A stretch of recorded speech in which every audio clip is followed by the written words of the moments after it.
క్రీస్తునందు ప్రియమైన దేవుని బిడ్డలారా, మీ అందరకు మన ప్రభువును రక్షకుడైన యేసుక్రీస్తు వారి శుభనామమున ఈ పునరుద్ధాన దినపు శుభాలు తెలియజేస్తూ ఉన్నాను.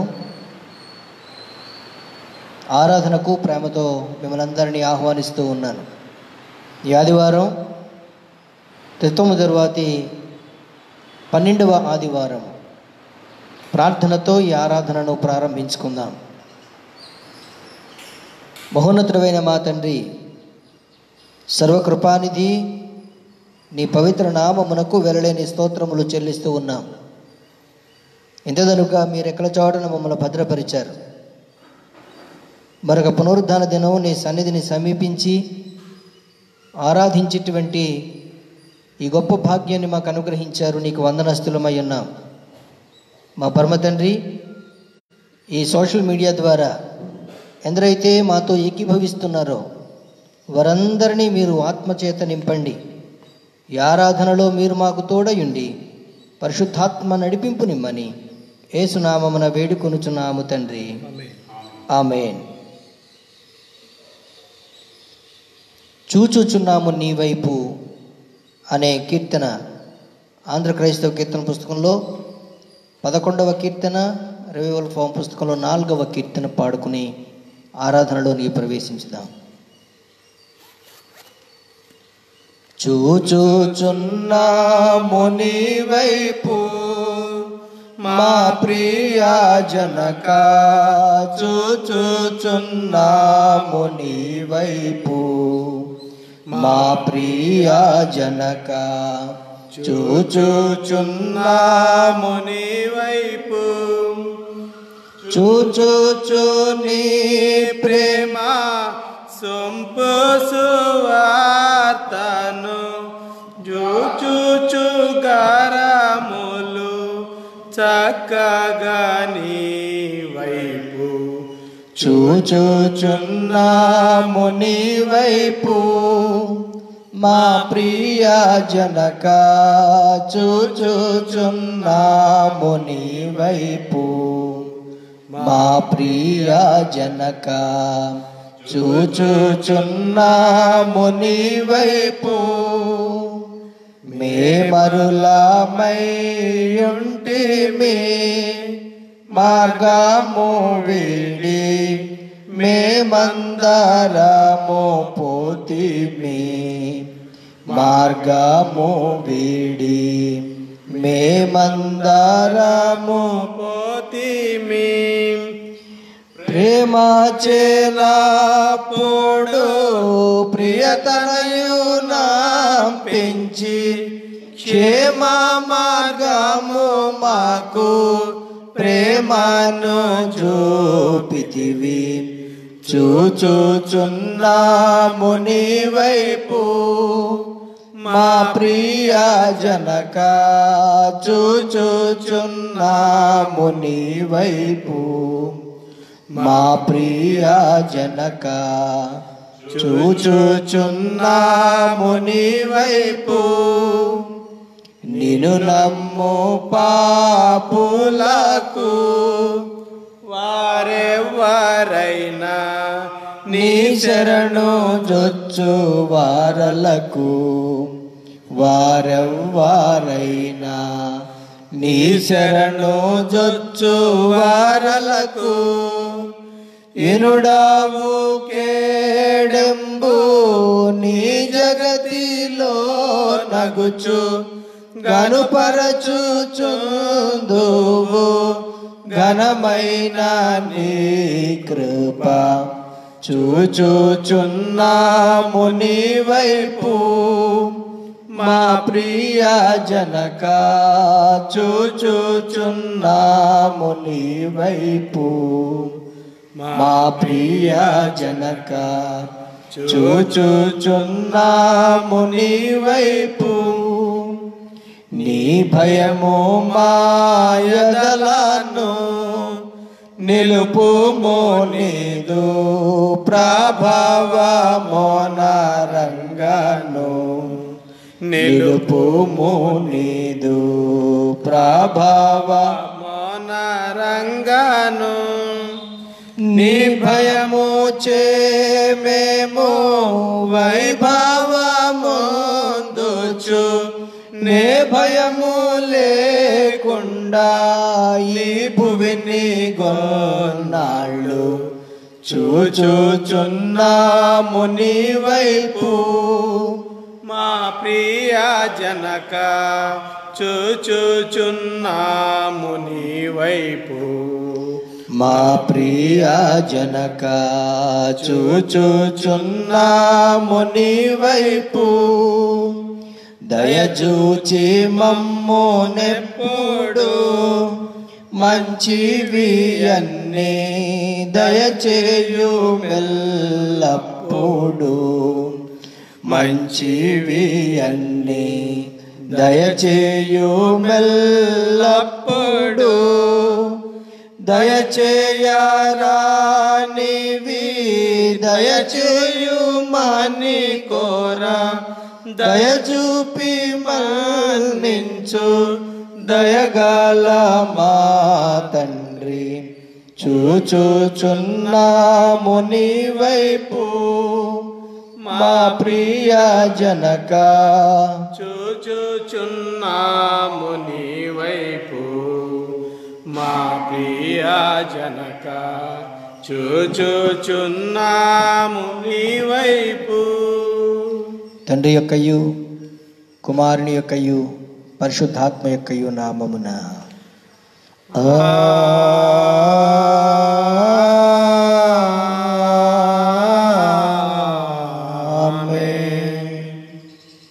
నీ వెలుగును నీ సత్యమును బయలుదేరజేయము. అవి నాకు త్రోవ చూపును. అవి నీ పరిశుద్ధ పర్వతమునకును నీ నివాస స్థలములకును నన్ను తోడుకొని వచ్చను. అప్పుడు నేను దేవుని బలిపీఠమునొద్దకు నాకు ఆనంద సంతోషములు కలుగు చేయు దేవుని ఎదుకు చేరుదును. దేవా నా దేవా, సితార వాయించుచు నీకు కృతజ్ఞతాస్తుతులు చెల్లించదను.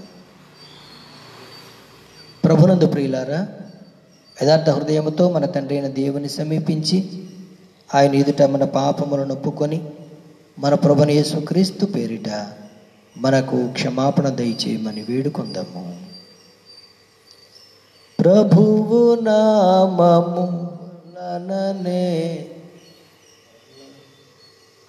సహాయము కలుగుచున్నది. భూమి ఆకాశములను సృజించినవాడు ఆయనే.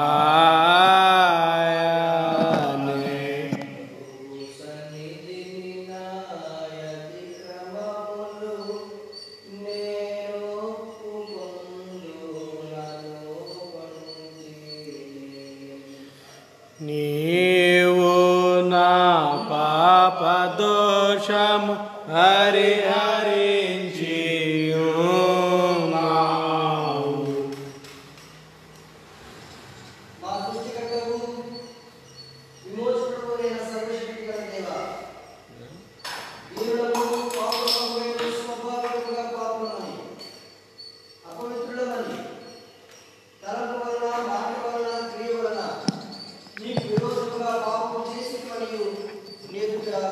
ఒప్పుకొనుచున్నాము. కావున మేము మా ప్రభుని యేసుక్రీస్తు నిమిత్తమున నీ కృపను వెదకుచు వేడుకొనుచు మితిలేని కనికరము గల నీ యొద్దకు ఆశ్రమునకై వచ్చుచున్నాము. మా కొరకు చనిపోవుటకై నీ జనితక కుమారునిచ్చిన మిగిలిన కరుణగల దేవా, మమ్మను కనికరించి ఆయన నిమిత్తమున మా సమస్త పాపములకు క్షమాపణ దయచేయి. మేము నీ కృప చేత నిత్యజీవం పొందినట్లు నిన్ను గూర్చియు నీ చిత్తమును గూర్చియు సరైన జ్ఞానమును నీ వాక్యమునకు తగిన విధేయతను మా యందు నీ పరిశుద్ధాత్మ వలన వృద్ధి పొందింపుమని మా ప్రభువైన యేసుక్రీస్తు ద్వారా వేడుకొనుచున్నాము. ఆమేన్. మన పరలోకపు తండ్రి యగు సర్వశక్తిగల దేవుడు మనలను కనికరించి మన కొరకు చనిపోవుటకై తన ఏక కుమారునిచ్చి ఆయన మూలమున మన పాపములన్నిటినీ క్షమించుచున్నాడు. ఆయన నామమందు విశ్వాసముంచు వారికి దేవుని కుమారులగుటకు అధికారం ఇచ్చుచు వారికి తన పరిశుద్ధాత్మను అనుగ్రహించును. నమ్మి బాప్తిస్మము పొందిన వాడు రక్షింపబడును. ఓ ప్రభువా, ఈ రక్షణ మాకు దయచేయండి.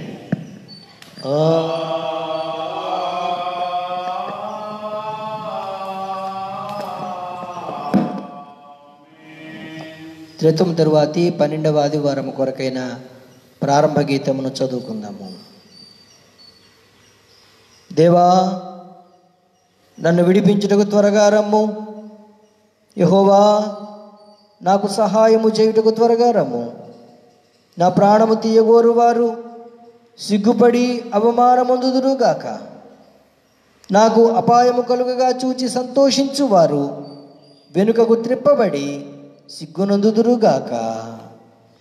తండ్రికిన్ కుమారునికిన్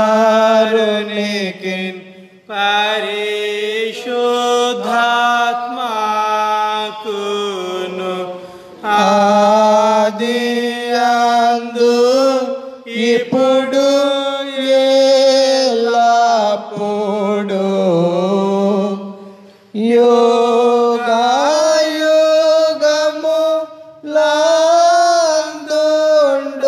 యుగాయుగములందుండునట్లు మహిమ కలుగును గాక. ఆమేన్.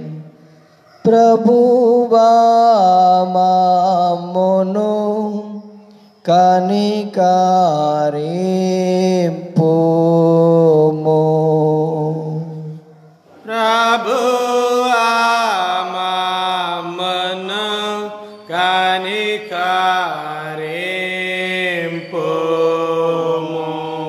క్రీస్తు మమ్మును కనికరింపుము. క్రీస్తు మమ్మును కనికరింపుము. ప్రభువా మమ్మును కనికరింపుము.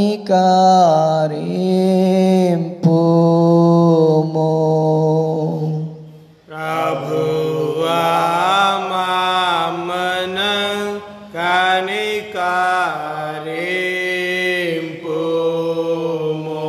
సర్వోన్నతమైన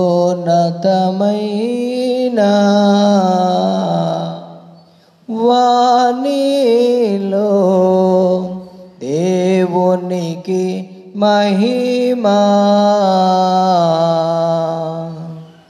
కలుగును గాక. దేవునికి మహిమా కలుగును గాక.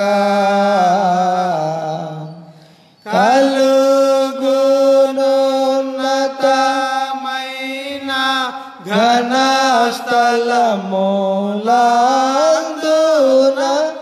ఇలాగు సమాధానం నరుల కాయనదయ. ప్రభువైన దేవా,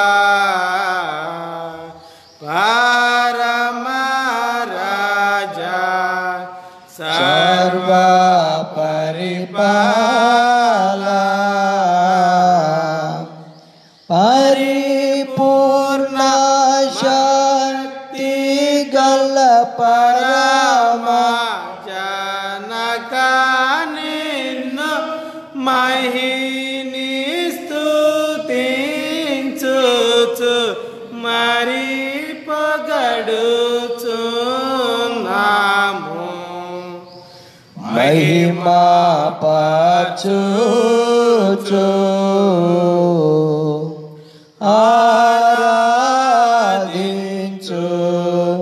ఆరాధించుచున్నాము.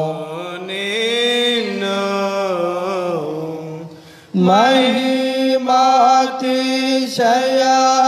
మహిమాతిశయమును మదిదాలంచియు నీకు మహిని మా స్తుతి కృతజ్ఞతానిచ్చుచు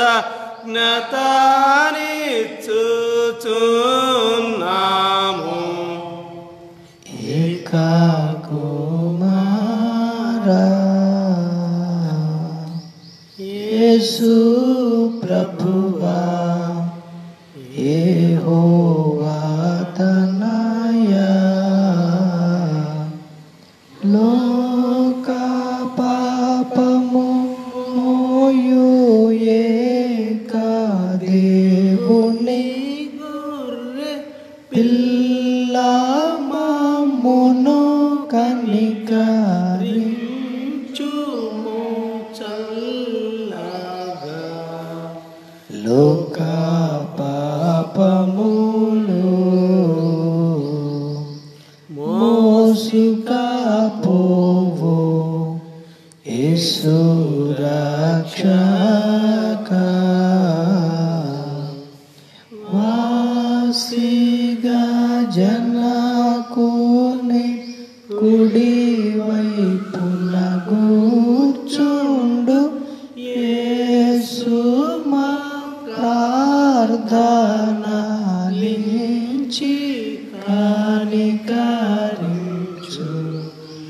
పరిశుద్ధుడావు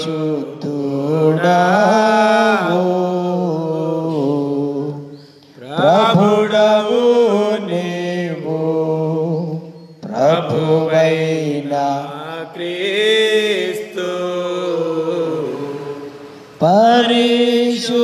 పరిశుద్ధాత్మతో తండ్రి అయినా దేవుని అందు పరిపూర్ణ మహిమాతో ప్రబలుచున్నామెప్పుడు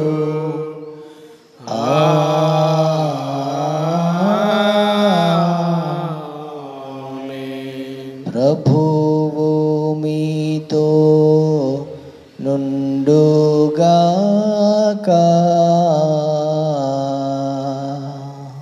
మీ ఆత్మతో నుండుగాక.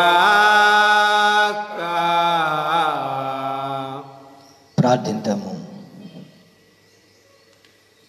సర్వశక్తియు కనికరము గల దేవా, నీ కృపచేతనే నీ విశ్వాసులు నీకు సత్యమైనట్టియు మెచ్చదగినట్టియు సేవ చేయగలరు.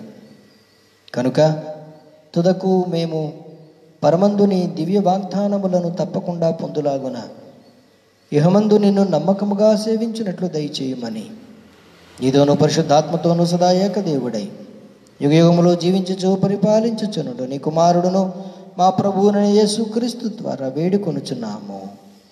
ఆమేన్. ఆమేన్. కూర్చోనండి. త్రిత్వం తర్వాతి 12వ ఆదివారం కొరకైన లేఖన భాగములు చదివేందుకు రావాలని కోరుతున్నాను. పత్రిక వాక్య భాగము అపొస్తలుడైన పౌలు కొరింథీయులకు రాసిన 2వ పత్రిక 3వ అధ్యాయము 4వ వచనం నుండి 11వ వచనం వరకు.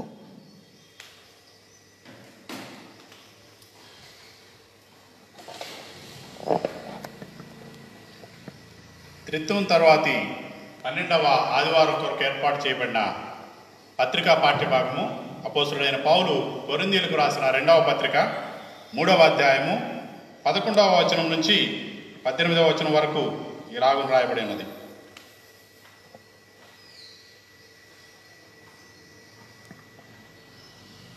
తగ్గిపోవునదే దేవుని మహిమ గలదై ఉండిన ఎడల నిలుచున్నది మరి ఎక్కువ మహిమ గలదై ఉండును కదా.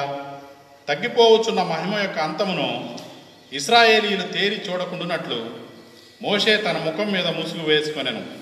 మేమట్లు చేయక ఇట్టి నిరీక్షణ గలవారమై బహుధైర్యముగా మాట్లాడుచున్నాము. మరియు వారి మనస్సులు కఠినములాయన గనుక నేటి వరకును పాత నిబంధన చదవబడినప్పుడు అది క్రీస్తునందు కొట్టివేయబడనని వారికి తేటపరచబడక ఆ ముసుగే నిలిచి ఉన్నది. నేటి వరకును మోషే గ్రంథము వారు చదువున్నప్పుడెల్లా ముసుగు వారి హృదయముల మీదనున్నది కానీ వారి హృదయము ప్రభు వైపునకు ఎప్పుడు తిరుగునో అప్పుడు ముసుగు తీసివేయబడను. ప్రభువే ఆత్మ. ప్రభు యొక్క ఆత్మ ఎక్కడ నుండునో అక్కడ స్వాతంత్ర్యము నుండును. మనమందరమును ముసుగులేని ముఖముతో ప్రభు యొక్క మహిమను అద్దము వలె ప్రతిఫలింప చేయుచు మహిమ నుండి అధిక మహిమను పొందుచు ప్రభువు ఆత్మచేత ఆ పోలికగానే మార్చబడుచున్నాము. ఈ వాక్యం ఎంత పర్యంతం.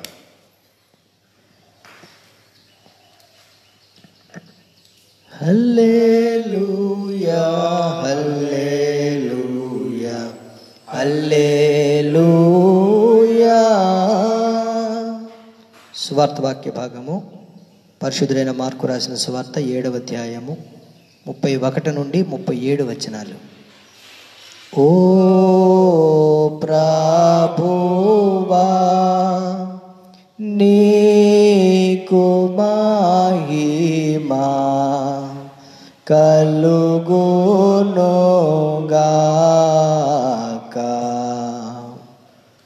యుద్ధం తర్వాతి 12వ ఆదివారం ఏర్పాటు చేయబడిన సువార్త పాఠము మార్కు సువార్త 7వ అధ్యాయము 31 నుంచి 37 వరకు ఇలా రాయబడింది.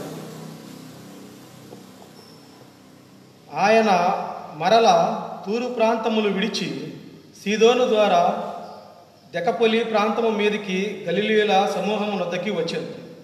అప్పుడు వారు చెవుడు గల నత్తివాని ఒకని ఆయన వద్దకు తోడుకుని వచ్చి వాని మీద చెయ్యి ఉంచమని ఆయనను వేడుకొనిది.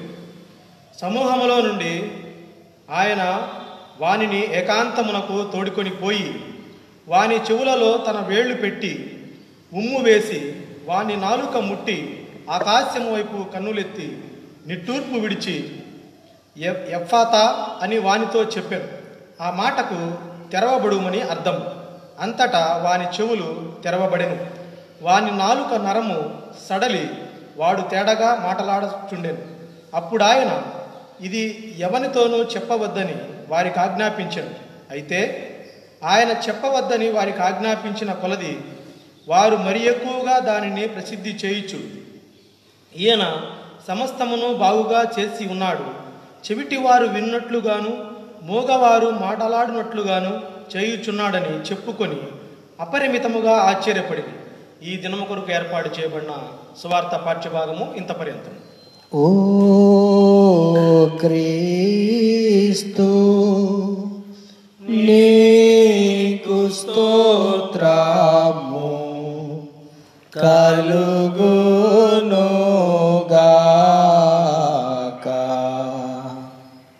అందరూ అలాగే నిలువబడి అపోస్తుల విశ్వాస ప్రమాణమును మన విశ్వాసంగా అంగీకరించము. భూమి ఆకాశములను సృజించిన సర్వశక్తి గల తండ్రైన దేవుని నమ్ముచున్నాను. ఆయన ఏక కుమారుడు మన ప్రభువైన యేసుక్రీస్తు నమ్ముచున్నాను.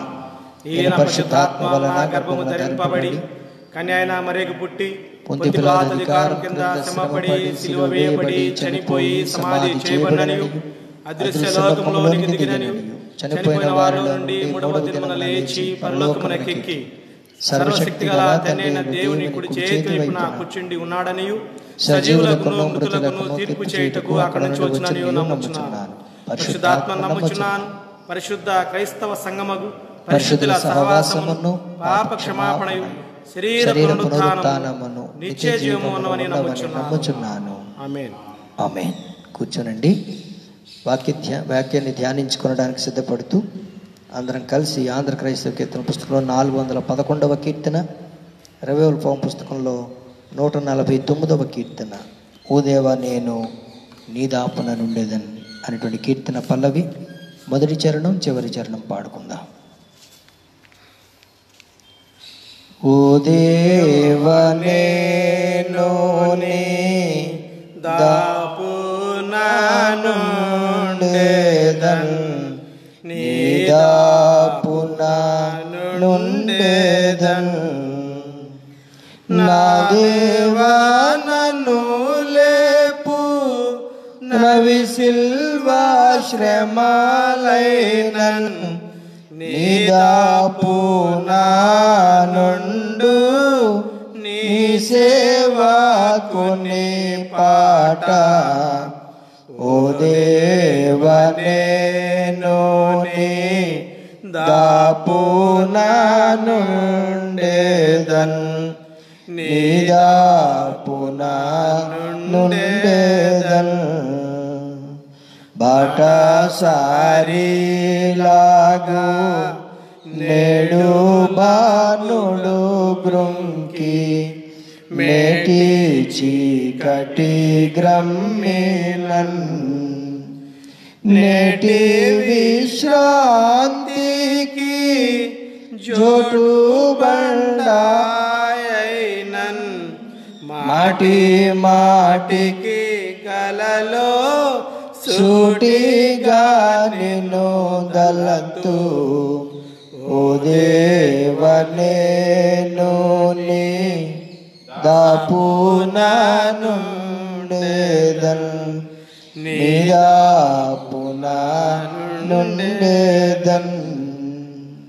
సంతాసంపు లెక్క లెక్కిన సిగ్మునందు నెంత పైకి లేచినన్ వింతగా జ్యోతులా వితతి మించి నేనా త్యంత మెగసీనుని చెంతకే గును బాట ఓ దేవనేను నీ దాపునానుండేదన్ నీ దాపునానుండేదన్.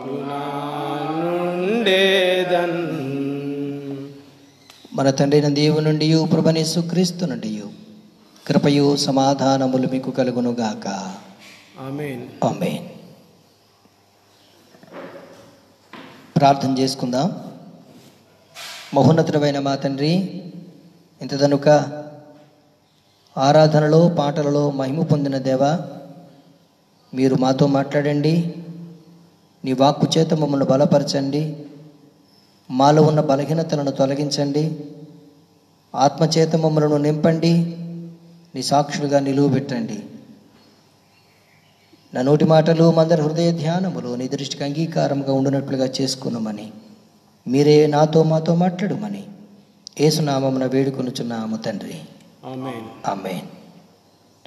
క్రీస్తునందు ప్రియమైన వారలారా, మీ అందరకు మన ప్రభువును రక్షకుడైన యేసుక్రీస్తు వారి పరిశుద్ధ నామమున శుభాలు తెలియజేస్తూ ఉన్నాను. మరొక ఆదివారం దేవుని ఆరాధించి మహిమపరచి ఆయన మాటలు వినేందుకు దేవుడు మనకిచ్చినటువంటి ఈ శ్రేష్టమైన సమయాన్ని బట్టి దేవాది దేవునికి నేను కృతజ్ఞతలు చెల్లిస్తూ ఉన్నాను. నేటి సమాజంలో మానవాళి అనేక రీతులుగా ఏదో ఒక రుగ్మతతో పీడింపబడడాన్ని మనం గమనిస్తూ ఉన్నాం. ఈ మాటలు అతిశయోక్తులు కాదు. శారీరక వ్యాధులు, సామాజిక ఆర్థిక అసమానతలు, మానసిక సంబంధమైన ఒత్తిళ్ళు, ఆధ్యాత్మిక శూన్యత, ఇలా అనేక విధాలుగా బాధపడుతూనే ఉన్నారు. మనందరికీ తెలుసు, ప్రపంచవ్యాప్తంగా ఇప్పుడు కరోనా వైరస్తో ప్రతిక్షణం భయపడుతూ బ్రతకాల్సినటువంటి పరిస్థితులు ఉన్నాయి.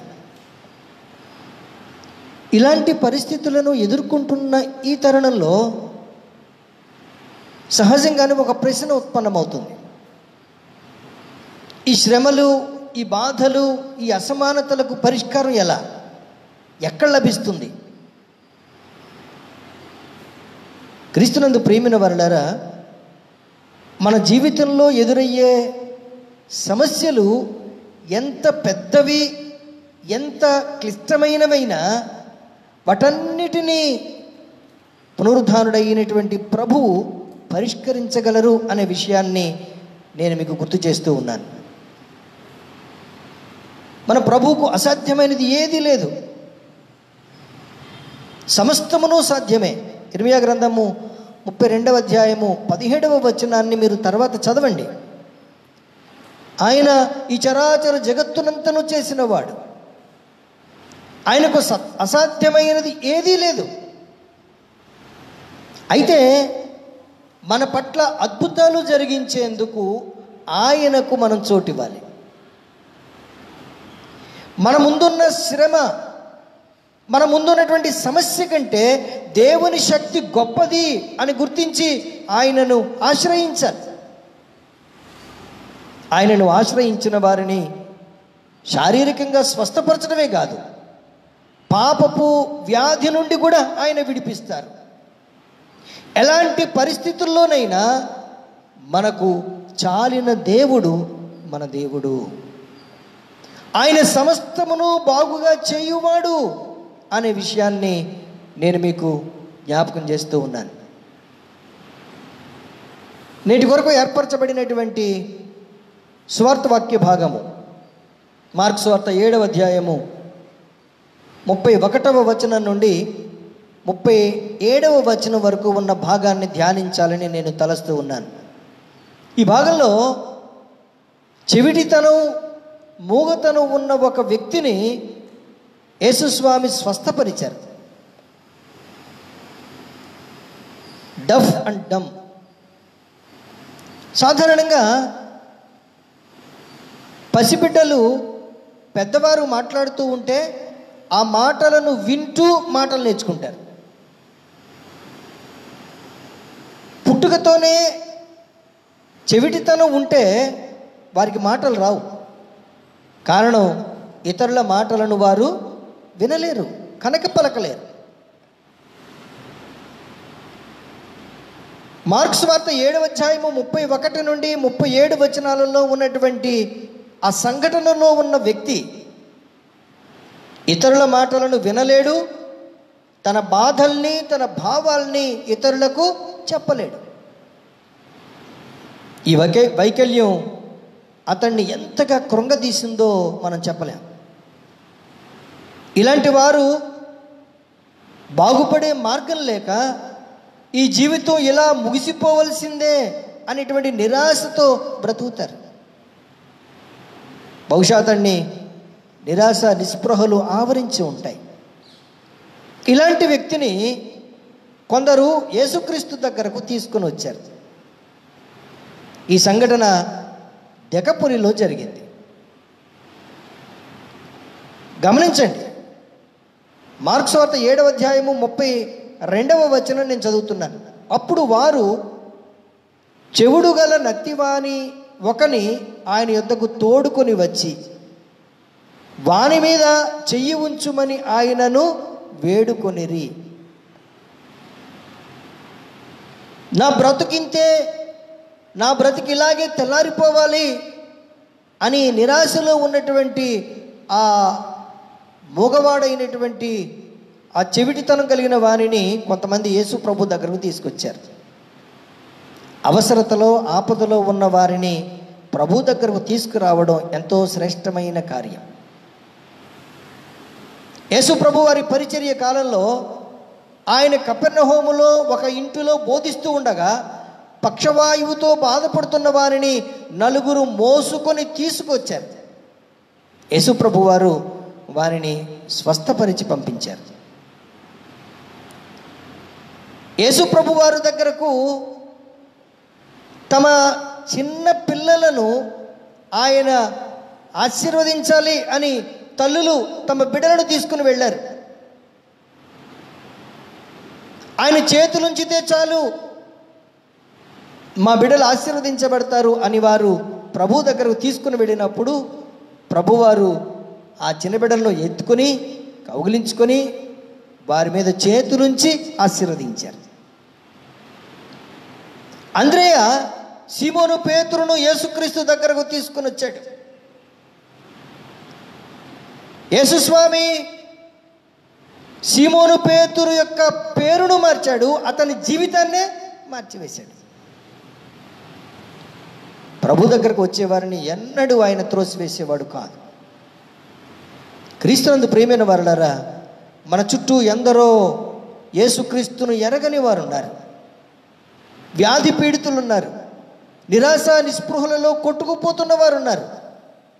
వారిని యేసుక్రీస్తు దగ్గరకు నడిపిస్తున్నావు అని అంటే వారి జీవితాలు బాగుపడడానికి, వారి జీవితాలు నూతనపరచబడడానికి నీవు దోహదపడుతున్నావు అని గ్రహించాలి. అదెంత భాగ్యమో.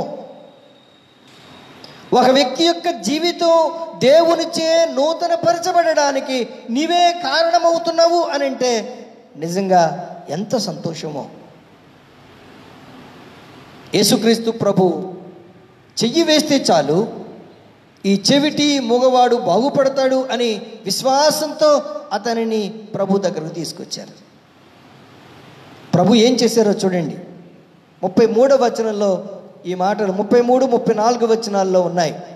సమూహములలో నుండి ఆయన వానిని ఏకాంతమునకు తోడుకొని పోయి వాని చెవులలో తన వ్రేళ్లు పెట్టి ఉమ్మి వేసి వాని నాలుక ముట్టి ఆకాశము వైపు కన్నులెత్తి నిట్టూర్పు విడిచి ఎప్పతా అని వానితో చెప్పాను. ఆ మాటకు తెరువబడుమని అర్థము. అతను ఏకాంతంగా తీసుకుని వెళ్ళారు. వాని చెవుల్లో వేళ్లు పెట్టారు, ఉమ్మి వేసి అతని నాలుకను ముట్టుకున్నారు. ఆకాశము వైపు కనులెత్తి నిట్టూర్చి ఎప్పతా అని పలికారు. ఎందుకు ఇదంతా చేశారు? యేసు ప్రభు వారి పరిచర్యలో అనేక సంఘటనలు మనం చదువుతాం. ఆయన చేతి స్పర్శతో బాగుపడిన వాళ్ళు ఉన్నారు. ఆయన కేవలం వాక్కు విడుదల చేస్తే ఆ వాక్కు విడుదల కాగానే అద్భుతాలు జరిగిన సంఘటనలు ఉన్నాయి. ఆయన వస్త్రపు చెంగును ముట్టుకొని స్వస్థపడినటువంటి వ్యక్తులు ఉన్నారు. ప్రభువారు ఈ చెవిటి మూగవాణిని ఎందుకు అతని పట్ల ఇలాంటి కార్యాలు చేశారు? 4 విషయాలు మనం గమనించాం. అతనిని ఆ సమూహంలో నుంచి వేరు చేసి దూరంగా తీసుకొని వెళ్ళి ఆయన వాని చెవులలో తన వ్రేళ్లు పెట్టి ఉమ్మి వేసి వాని నాలుకను ముట్టి ఇవన్నీ చేయడానికి గల కారణాలను నేను మీకు వివరిస్తూ ఉన్నాను. అతనిలో వ్యక్తిగతంగా విశ్వాసపు చైతన్యాన్ని కలిగించడానికి యేసు ప్రభు ఇదంతా చేశారు. ఆయనను సమూహంలో నుంచి దూరంగా తీసుకుని వెళ్ళారు. నేను స్వస్థపరచబడతాను అనేటువంటి నిశ్చయత అతనికి రావాలి. రెండవది, ఈ చెవిటి మూగవారికి చేతి సంజ్ఞలతో చెప్తే తప్ప అర్థం కాదు. గతంలో దూరదర్శన్ టీవీ ఛానల్లో బధిరులకు వార్తలు అని వచ్చేవి. ఆ బధిరులకు వార్తలు చూసిన వారికి అర్థమవుతుంది.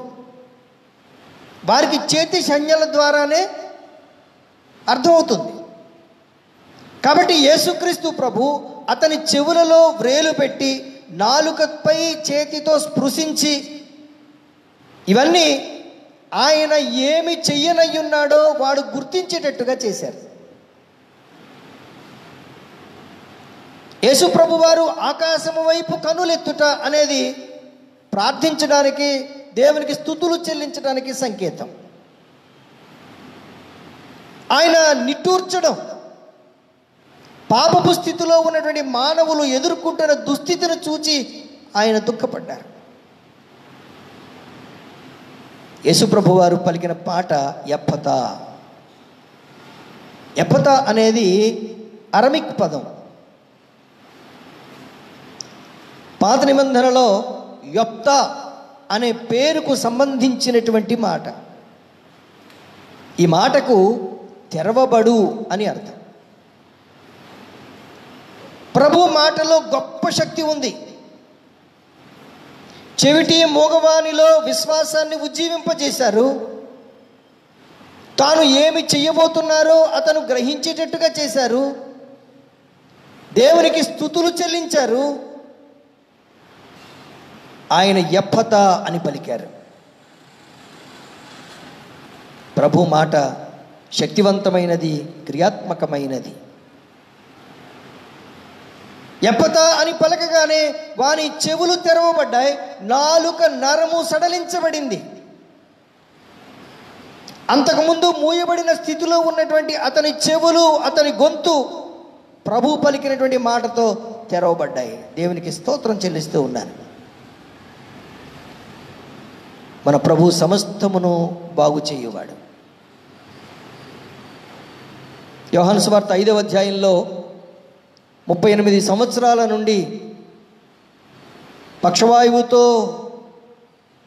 బెతెస్దా కోనేటి దగ్గర స్వస్థత కొరకు పడిగాపులు పడి కాస్తున్నటువంటి ఒక వ్యక్తిని గురించి మనం చదువుకుంటాం. అతని శరీరం చచ్చుబడిపోయింది.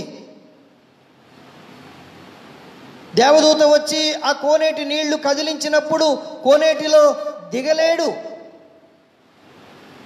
అతనికి సహాయం అందించేవారు లేరు. ఆశ అనేటువంటి ద్వారం కూడా మూసుకుపోయింది. అతని శరీరమే కాదు, నిరాశతో అతని మనస్సు, అతని అంతరంగం అన్నీ చచ్చిపడిపోయాయి. అయితే ప్రభువారు అతనిలో విశ్వాసాన్ని రేకెత్తించి ఒక మాట పలికారు, నీ పరుపెత్తుకొని నడువు. ప్రభు అన్నటువంటి మాట అతని బ్రతుకును తెరిచింది, కొత్త జీవితాన్ని ఇచ్చింది. ప్రియమైన వారలారా, సమస్యల సుడిగుండంలో నీ జీవితం మూయబడి ఉందా? నెరవేరని కలలు, శారీరక వ్యాధులు, అప్పులు, అన్యాయపు కేసులు, అనుబంధాలలో అవాంతరాలు, ఇలా ఏదో ఒకటి వెంటాడుతూ వస్తుంటే ఇక నా వల్ల కాదు అనుకుని ఒంటరిగా కూలబడిపోయావా? దారులన్నీ మూయబడి పరిష్కారం కనిపించక ఇక నా బ్రతుకింతే అని నిరాశలో ఉన్నావా? ఒక్క విషయం మాత్రం మర్చిపోవద్దు, నీ కొరకు అద్భుతం చేసేందుకు దేవుడు ఇష్టపడుతున్నాడు. ముయ్యబడిన నీ ద్వారాలన్నీ తెరవగలవాడు మన దేవుడు. విశ్వాసంతో దేవుని సమీపించి ప్రార్థించాలని నేను కోరుతూ ఉన్నాను. ఈ సంఘటనలో ఉన్న చెవిటి మూగ వ్యక్తి రక్షణ కొరకు యేసు దగ్గరకు వచ్చే పాపికి సాదృశ్యంగా ఉన్నాడు అని మనం గ్రహించాలి. పాపము చేత ముయ్యబడినటువంటి మన జీవితాలను తెరచి నూతనపరచడానికి సర్వాధికారి, సర్వోన్నతుడైన దేవుడు, సార్వభౌముడైన దేవుడు మరియ గర్భాన్ని తెరిచి ఈ లోకానికి వచ్చి సిలువను భరించి సమాధిని జయించి ఆయన పునరుత్థానుడిగా తిరిగి లేచారు. మన పాపపు వ్యాధిని, శారీరక వ్యాధిని కూడా బాగు చేయగలవాడు ఆయనే. ఆయన రక్తము ప్రతి పాపము నుండి మనలను విడిపిస్తుంది. ఆయన గాయపడిన హస్తాలు ప్రతి వ్యాధి బాధ నుంచి మనలను స్వస్థపరుస్తాయి. ప్రియమైన వారలారా, విశ్వాసంతో ఆయనను ఆశ్రయించేవారుగా ఉండాలని నేను మిమ్మల్ని కోరుతూ ఉన్నాను. చెవిటి మూగతనం నుండి స్వస్థత పొందుకున్న వానితో ప్రభు అంటున్న మాట 36వ వచనంలో ఇది ఎవరితోనూ చెప్పవద్దు అని వారికి ఆజ్ఞాపించాను. అయితే ఆయన చెప్పవద్దని వారికి ఆజ్ఞాపించిన కొలది వారు మరి ఎక్కువగా దానిని ప్రసిద్ధి చేసిరి. ఎవరితోనూ చెప్పవద్దు, జరిగిన దాన్ని రహస్యంగా ఉంచమనడంలో ప్రభుని ఉద్దేశం ఏమిటో గుర్తించాలి. స్వస్థతను గురించి వారు ప్రకటించడం మొదలెడితే అందరూ స్వస్థతల కొరకే వస్తారు. దానివల్ల సువార్త ప్రకటనకు ఆటంకం కలుగుతుంది. యేసుస్వామి ఈ లోక పరిచర్యలో సువార్త ప్రకటనకే అధిక ప్రాధాన్యతనిచ్చారు అనే విషయాన్ని మనం గమనించాలి. ప్రస్తుత దినాలలో సువార్త ప్రకటనల కంటే స్వస్థత కూడికలు, అద్భుతాలకే ప్రాధాన్యత. ఇది సరైన విధానం కాదు. మన దేవుడు సమస్తమును బాగు చేయగలవాడు. సమస్తమును బాగు చేయగలవాడు. అయితే మనలో ఉన్నటువంటి పాపాంధకారం నుంచి మనం విడిపించబడాలి. మన పాపపు జీవితాలు తెరవబడాలి. విశ్వాసంలో ఉజ్జీవింపబడాలి. దేవుడు శారీరక సంబంధమైనటువంటి స్వస్థతలు, ఈ లోక సంబంధమైన ప్రతి అవసరతలు తీర్చగలిగినటువంటి దేవుడు. సువార్త మానవ జీవితాలకు సంబంధించింది. జీవితాలను మార్చేది సువార్త. దేవుని వాక్కు, దేవుని వాక్యము ఎంత విశిష్టమైనది అనంటే మానవ జీవితాలను మార్చేది. మానవుని ఆలోచనలను, మానవ అంతరంగాన్ని, మానవ స్వరూప స్వభావాలను మార్చేది యేసుక్రీస్తు ప్రభు యొక్క సువార్త. మనం చదువుకున్నటువంటి పత్రిక వాక్య భాగము కొరింథీయులకు రాయబడిన 2వ పత్రిక 3వ అధ్యాయము 4 నుండి 11 వచనాలు. ఈ భాగంలో అపోస్తలుడైన పౌలు కొరింథీ సంఘానికి చాలా శ్రేష్టమైన విషయాలు తెలియజేశారు. పౌలు తన 2వ మిషనరీ ప్రయాణంలో కొరింథు సంఘం స్థాపించబడింది. కొరింథు సంఘంలో క్రైస్తవులుగా మారిన యూదులు చాలామంది ఉన్నారు. వీరిని ఒక ప్రశ్న వెంటాడింది.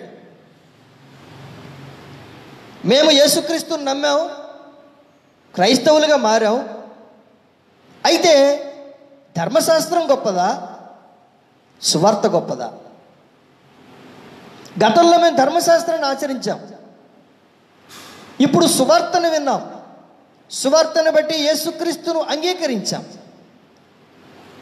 అయితే ధర్మశాస్త్రం గొప్పదా, సువార్త గొప్పదా? మేము క్రైస్తవులుగా మారాం, సువార్తనే అనుసరించాలా, ధర్మశాస్త్రాన్ని కూడా పాటించాలా? ఈ ప్రశ్నలకు పౌలు సమాధానం చెప్తూ సువార్త యొక్క ఔన్నత్యాన్ని గురించి తెలియజేశాడు. సువార్త ఎంత శ్రేష్టమైనదో వివరించాడు. నిజమే, ధర్మశాస్త్రం దేవుడు మోషే ద్వారా ఇశ్రాయేలు ప్రజలకు ఇచ్చాడు. సువార్త అనంటే యేసుక్రీస్తును గూర్చిన వార్తే సువార్త. అయితే సువార్త ఎంత శ్రేష్టమైంది అనంటే 3 విషయాలు ప్రధానంగా చదవబడిన ఆ పత్రిక వాక్య భాగంలో తెలియజేశారు. సువార్త జీవింపజేస్తుంది, సువార్త జీవింపజేస్తుంది. 6వ వచనాన్ని చూడండి. కొరింథీయులకు రాయబడిన 2వ పత్రిక 3వ అధ్యాయము 6వ వచనం. ఆయనే మమ్మును క్రొత్త నిబంధనకు అనగా అక్షరమునకు కాదు గాని ఆత్మకే పరిచారకులమవుటకు మాకు సామర్థ్యము కలిగించి ఉన్నాడు. అక్షరము చంపును గాని ఆత్మ జీవింపచేయును. ఆత్మ జీవింపచేయును. ధర్మశాస్త్రం వల్ల పాపం అంటే ఏమిటో తెలిసింది. ధర్మశాస్త్రపు వెలుగులో నువ్వు పాపివి అని మనకు తెలియజేసింది ధర్మశాస్త్రం. కానీ పాపము నుండి వ్యక్తిని విడిపించలేదు. యేసుక్రీస్తు సిలువలో చేసినటువంటి క్రొత్త నిబంధనలో ప్రతి వ్యక్తి పాపము నుండి విడుదల పొందుకోగలడు. యోహాను రాసిన 1వ పత్రిక 1వ అధ్యాయము 7వ వచనంలో యేసుక్రీస్తు రక్తము ప్రతి పాపము నుండి మనలను పవిత్రులనుగా చేయును. ధర్మశాస్త్రం ఆధారంగా చేసుకుంటే దేవుడు న్యాయాధిపతిగా కనబడతాడు. సువార్తను ఆధారంగా చేసుకుంటే దేవుడు రక్షకునిగా, కృపామయునిగా కనిపిస్తాడు. అందుకే 6వ వచనంలో చెప్తున్న మాట, అక్షరము చంపుతుంది, ఆత్మ జీవింపచేస్తుంది. ప్రభువే ఆత్మ. క్రీస్తునందు ప్రియమైన వారలారా, ఏ మానవుడు ధర్మశాస్త్రాన్ని పాటించలేడు. ధర్మశాస్త్రాన్ని మనం ఫుల్ఫిల్ చెయ్యలేము గనుక ధర్మశాస్త్ర ప్రకారం మనకు జీవము లేదు. యేసుక్రీస్తు ధర్మశాస్త్రం అంతా నెరవేర్చారు. నేను ధర్మశాస్త్రాన్ని నెరవేర్చడానికే వచ్చాను అని యేసు ప్రభు స్పష్టంగా చెప్పారు. కనుక యేసుక్రీస్తును చూస్తే మనం రక్షింపబడతాం. క్రీస్తును గూర్చినటువంటి వార్త, క్రీస్తు సువార్త మనలను రక్షిస్తుంది, మనకు జీవాన్ని ఇస్తుంది. రెండవది, సువార్త మహిమ గలది అని చెప్పాడు.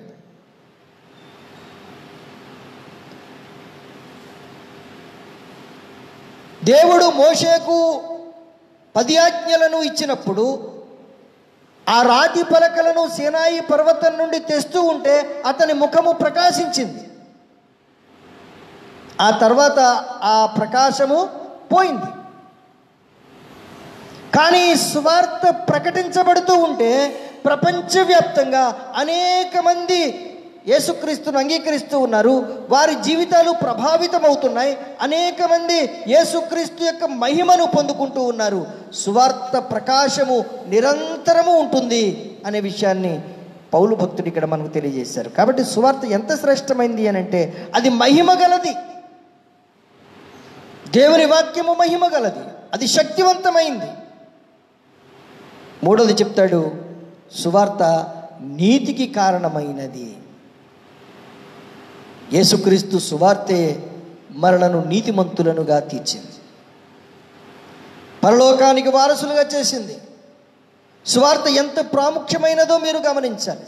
అందుకే కొరింథు సంఘంలో క్రైస్తవులుగా మారిన యూదులకు చెప్తున్నాడు పౌలు, మనం రాత్రి లైట్ వేసుకుంటాం, కానీ పగలు సూర్యుడు వచ్చిన తర్వాత ఆ లైట్ యొక్క ప్రభావం ఏమీ ఉండదు. యేసుక్రీస్తు ప్రభు వచ్చిన తర్వాత, ఆయన సువార్త అందించిన తర్వాత ఇక ధర్మశాస్త్రం యొక్క ప్రభావం ఏమీ లేదు. కొరింథులో ఉన్న యూదీయ క్రైస్తవులారా, ధర్మశాస్త్రం యొక్క ప్రభావం లేదు. ఎందుకంటే యేసుక్రీస్తు ప్రభు యొక్క సువార్త మహిమ మనకు అందించబడింది అని పౌలు సువార్త యొక్క విశిష్టతను తెలియజేశారు. ప్రియమైన వారలారా, ఈ రక్షణ సువార్త, దేవుని రాజ్య సువార్త, ఇది సమాధాన సువార్త. ఈ సువార్త క్రీస్తును ప్రకటించేదై, ఆయనను హెచ్చించి ఆయనను ఘనపరిచేది. ఈ సువార్త మనకు జీవాన్ని ఇస్తుంది. ఈ సువార్త మహిమ కలిగినది. ఈ సువార్త నీతికి కారణమైంది. ఈ సువార్త శక్తివంతమైనది. ఈ సువార్త శక్తివంతమైంది. ప్రియమైన వారలారా, గమనించండి. ఆనాడు చెవిటి మూగవాడు స్వస్థత పొందుకున్న తర్వాత ప్రభువారు వారించినా వారు ప్రకటిస్తూనే ఉన్నారు. మీరు ఆ వచనాన్ని చదువుకుని ధ్యానాన్ని ముగించుకుందాం. 37వ వచనం, ఈయన సమస్తమును బాగుగా చేసి ఉన్నాడు, చెవిటివారు వినునట్లుగాను మూగవారు మాట్లాడునట్లుగాను చేయిచున్నాడని చెప్పుకొని అపరిమితముగా ఆశ్చర్యపడి ఎక్కువగా ప్రసిద్ధి చేశారు. చెవిటివారు వింటున్నారు, మూగవారు మాట్లాడుతున్నారు. ఆయన చేసినటువంటి అద్భుతాలను గురించి, వాటిని పొందుకున్న వ్యక్తి, అనుభవించిన వ్యక్తి చెప్పకుండా ఉండలేడు.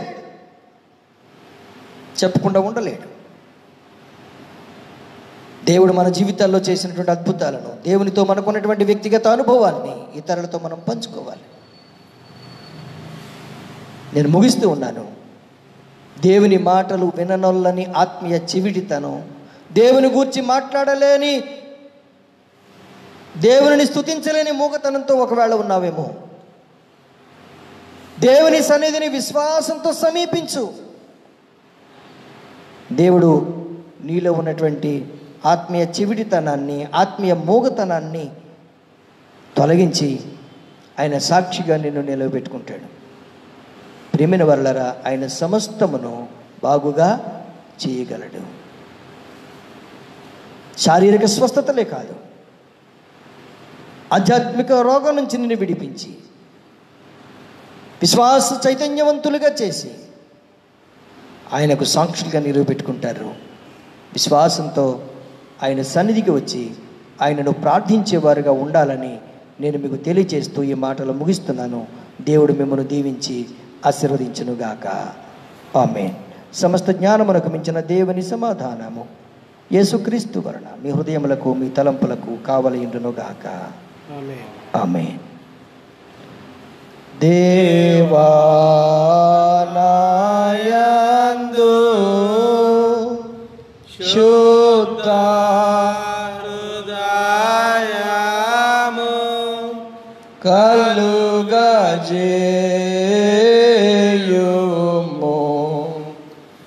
నాయంతరంగములో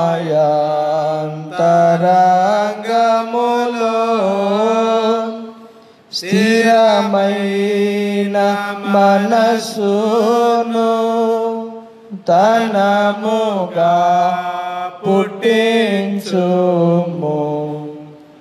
నీ సన్నిధానములో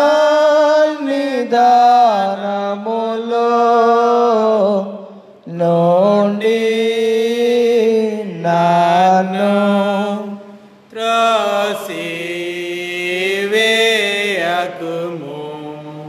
నీ పరిశుద్ధాత్మను నా యొద్ద నుండి తీసివేయకుము.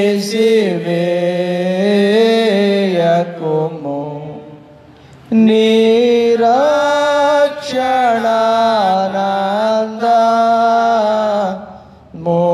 నాకు మరలా పుట్టించుము.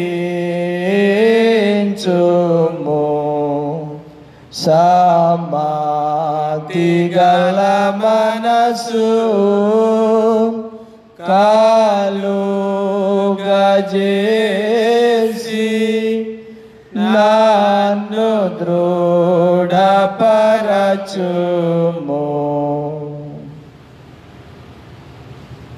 ఈ ఆరాధనలో పాల్గొన్న మీ అందరికీ దైవ దీవెనలు. మీరంతా క్షేమంగా ఉన్నారని నేను నమ్ముతున్నాను. ఈ ఆరాధన యూట్యూబ్లో ఉంచబడుతుంది, వీక్షించండి. అలాగే ఇప్పుడు చెప్పబడినటువంటి వాక్య సందేశము కీర్తన టీవీ ఛానల్లో ఈరోజు ఉదయం 10 గంటలకు ప్రసారం చేయబడుతుంది. ఈరోజు టీవీ ప్రోగ్రామ్ని స్పాన్సర్ చేసిన వారు కుమారి తెనాలి హేమ యశస్విని బర్త్డే సందర్భంగా తెనాలి ఆనంద్ కుమార్ గారి కుటుంబం, వారికి వందనాలు. హేమ యశస్వినికి దైవ దీవెనలు అందిస్తూ ఉన్నాను.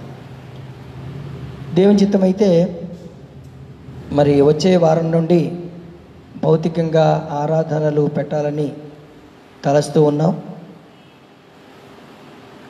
ఫిజికల్ డిస్టెన్స్ మెయింటైన్ చేస్తూ గతంలో జరిగించిన రీతిగా 3 ఆరాధనలు జరిగించటం మంచిదని భావించబడుతోంది. ప్రార్థన చేయండి. దానికి సంబంధించినటువంటి వివరాలు వాట్సాప్ గ్రూప్లో ఉంచబడుతుంది.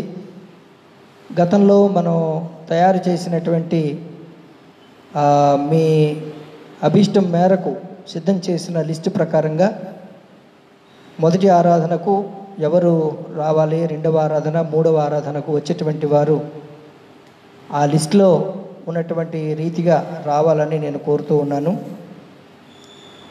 ఒకవేళ మా పేరు లేదు కాబట్టి మేము వెళ్ళకూడదేమో అని ఎవరు అనుకోవాల్సిన అవసరం లేదు. పేరు లేనివారు, చర్చికి వెళ్ళాలని ఆసక్తి కలిగిన వారు నాకు కానీ డీకన్స్కి కానీ ఫోన్ చేయండి. ఖచ్చితంగా మీరు ఆ దేవుని సన్నిధిలో ఆయనను ఆరాధించడానికి అనుకూలత మీకు కల్పించబడుతుంది అనే సంగతిని నేను మీకు తెలియజేస్తూ ఉన్నాను. వాట్సాప్ గ్రూప్లో దానికి సంబంధించిన వివరాలు మీకు పెట్టబడతాయి కాబట్టి వాటిని అనుసరించాలని తెలియజేస్తూ ఉన్నాను. ప్రార్థన చేసుకుందాం. ప్రార్థన, ప్రభు ప్రార్థన, దైవ దీవెనతో ఈ ఆరాధన ముగించుకుందాం. మహోన్నతుడైన మా తండ్రి, సర్వకృపానిధి, నీకు వేలాది స్తోత్రములు చెల్లిస్తూ ఉన్నాను. మీరు మాతో మాట్లాడిన విధానాన్ని బట్టి నీకు వందనాలు. నీ వాక్కు చేత ఈ సమస్త సృష్టి కలిగాయి. నీ వాక్కు చేత మేము శారీరకంగా స్వస్థత పొందుకుంటున్నాం. నీ వాక్కు చేత మా జీవితాలు మార్చబడుతున్నాయి. మా జీవితాలలో నూతనత్వాన్ని మీరు మాకు ఇస్తున్నారు. నీకు వందనాలు. సత్య సువార్త మమ్మలను మార్చింది, మమ్మలను లేవనెత్తింది. అణగారిన స్థితిలో ఉన్నవారిని లేవనెత్తినటువంటిది నీ సువార్త. వ్యాధి బాధల్లో ఉన్న వారిని స్వస్థపరిచింది నీ వాక్యము. మా పరమ తండ్రి, అట్టి శ్రేష్టమైనటువంటి నీ సువార్తను అంగీకరించి విశ్వాసంతో నిన్ను సమీపించి ప్రార్థించేటువంటి ధన్యతను ప్రతి ఒక్కరికి మీరు దయచేయమని వేడుకుంటూ ఉన్నాం. ఈ వాక్యము ప్రతి హృదయాల్లో నూరంతరగా ఫలించినట్లుగా సహాయం చేయండి. ఈ ఆరాధనలో పార్టిసిపేట్ చేసిన ప్రతి బిడ్డను మీరు దీవించండి. వచ్చే ఆదివారం నుంచి భౌతికంగా చర్చి జరపాలనేటువంటి తలంపు కలిగి ఉన్నాం. నీ చేతులకు అప్పగించుకుంటూ ఉన్నాం. సమస్తమును నీ చిత్తానుకూలంగా, నీ నామ మహిమార్థంగా, అనేక ఆత్మలకు మేలుకరంగా మీరే జరిగించమని వేడుకుంటూ ఉన్నాను. మా రక్షక, బలహీనంగా ఉన్నవారిని బలపరచండి. సమస్యల్లో ఉన్నవారిని విడిపించండి. చదువుకొనుచున్న బిడ్డలకు తగిన జ్ఞానమునివ్వండి, జ్ఞాపశక్తినివ్వండి. యవన దశలో ఉండి మీరు చేసే కార్యాల కొరకు కనిపెడుతున్న వారిని మీరు జ్ఞాపకం చేసుకొని వారి పట్ల గొప్ప కార్యాలు చేయండి. జీవనోపాధి కొరకు బిడ్డలు చేయించున్నటువంటి ప్రతి పనిలో మీరు తోడై ఉండండి. వృద్ధాప్యంలో ఉన్న బిడ్డలకు వృద్ధాప్యం వల్ల వచ్చే బలహీనతల నుంచి విడిపించండి. మమ్మల్ని మేము సజీవయాగంగా మీకు అప్పగించుకుంటూ ఉన్నాం. మీరు ఎక్కల చోటను బలపరచమని, భద్రపరచమని, ఆత్మతో నింపి అభిషేకించుమని మా పరమ తండ్రి, ఈ సంఘానికి సంబంధించిన ప్రతి వ్యక్తిని, ప్రతి కుటుంబాన్ని మీరు ఎక్కల చోటను భద్రపరచమని వేడుకుంటూ ఉన్నాను. మా రాష్ట్రాన్ని, మా దేశాన్ని మీరు దీవించండి. పరిపాలకులు, అధికారులు అందరిని మీరు ఆశీర్వదించండి, క్షేమాన్ని ఇవ్వండి. ఈ కోవిడ్-19కి వ్యతిరేకంగా పోరాడుతున్నటువంటి డాక్టర్స్, నర్సెస్, ఇంకా వివిధ డిపార్ట్మెంట్లకు సంబంధించిన వారందరినీ మీరు దీవించి వారి క్షేమాన్ని మనం వేడుకుంటూ ఉన్నాను. ప్రపంచంలో శాంతిని, సమాధానంలో నెమ్మదిని దయచేయండి. ఈ కరోనా వైరస్కు వ్యాక్సిన్ కనుగొనడానికి చేస్తున్నటువంటి ప్రయత్నాలలో వారికి మీరు తగిన జ్ఞానమునిచ్చి త్వరగా వ్యాక్సిన్ రావడానికి దయ చూపించమని వేడుకుంటూ ఉన్నాం. ఈ విపత్తు నుంచి విడుదల కలుగు చేయండి ప్రభువా. ఆంధ్ర సువార్థిక లూథరన్ సంఘం కొరకు ప్రార్థిస్తూ ఉన్నాను. సంఘ నాయకులు, అధికారులందరినీ మీరు దీవించండి. సంఘాన్ని ఉజ్జీవింప చేయండి. ఈ రీతిగా ప్రపంచవ్యాప్తంగా ఏకీభవించి మా తండ్రి ఈ పునరుద్ధాన దినం ఆరాధనలు జరుగుతూ ఉన్నాయి. వారందరినీ మీరు దృష్టించమని వేడుకుంటూ ఉన్నాను. ఇతర రాష్ట్రాల్లో, ఇతర దేశాల్లో ఉన్నటువంటి ఆ బిడ్డలందరి కొరకు ప్రార్థన చేస్తూ ఉన్నాం. వారికి క్షేమాన్ని ఇవ్వండి. వారు విశ్వాసంలో బలపడినట్లుగా దయ చూపించండి.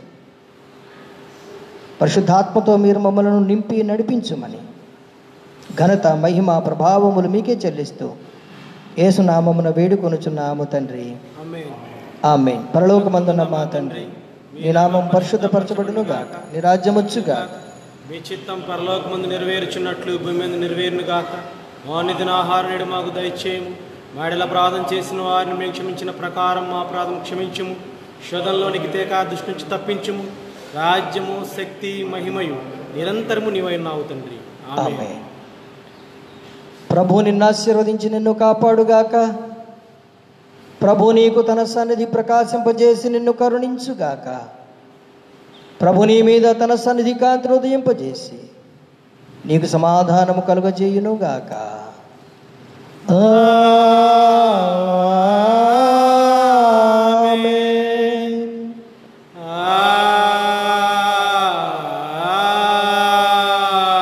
ఆమేన్.